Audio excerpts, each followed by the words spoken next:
ഇവന്മാരുടെ ഈ നടപ്പും മട്ടും കണ്ടിട്ടാണ് യവന്മാരുടെ തന്തയെ വിളിച്ചത്.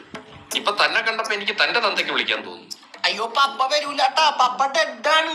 തന്നെ ഇപ്പൊ ഈ കോളേജിലോട്ട് വിളിപ്പിച്ചെന്തിനെന്നറിയോ? എന്റെ മക്കൾ ടോപ്പർ എന്ന് പറയാനാണ്. ടോപ്പർ അല്ല, പോപ്പർ അടക്കം രണ്ടും പൊട്ടിയത്. എന്റെ പൊന്ന് പപ്പ ഇവരിപ്പോ പഠിപ്പിക്കണമെന്നില്ല, ഭയങ്കര ഉറപ്പാണ്. ആ സാർ ഓട്ടോമാറ്റിക് പഠിപ്പിച്ചിട്ട് ഗിയർ ഇടാനാ, കൊള്ളാല്ല.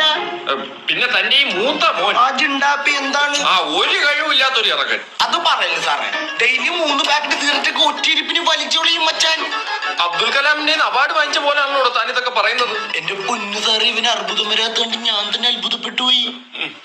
കൊച്ചിയിൽ എവിടെ? വൈപ്പിന്.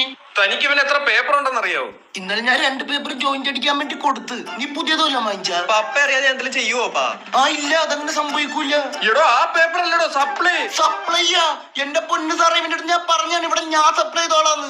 ഞാൻ അറിയാണ്ട് ഇവിടെ നീ സപ്ലൈ ചെയ്താ എത്ര കിലോ വേണ്ടി വരും സാറിന്?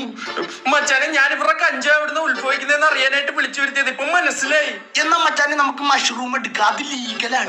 മച്ചാനെ ഞാൻ പച്ചിലുണ്ട് ജീവിച്ചോളാം മച്ചാനെ. മച്ചാൻ തെറിച്ച അപ്പൊ എന്റെ പിള്ളേര് വൈബല്ലേ, വൈബേഷ്. അപ്പൊ വൈപ്പിനി വന്ന് സാറിന് ഇനി എന്ത് ചൊറയുണ്ടെങ്കിലും നമ്മ വിളിച്ചാൽ നമ്മ വിളിപ്പുറത്തെത്തും. ആ പരിസരത്തി അല്ല മച്ചാനെ, മച്ചാൻ തെറിച്ചോ. അപ്പൊ പീസ് ഒന്നും തരണ്ട, ഞാൻ പഠിപ്പിച്ചോളാം. നോക്കോ ഒരു കഞ്ചാവ് ഒറ്റിരിപ്പിന് വലിക്കുന്നതായിരുന്നു.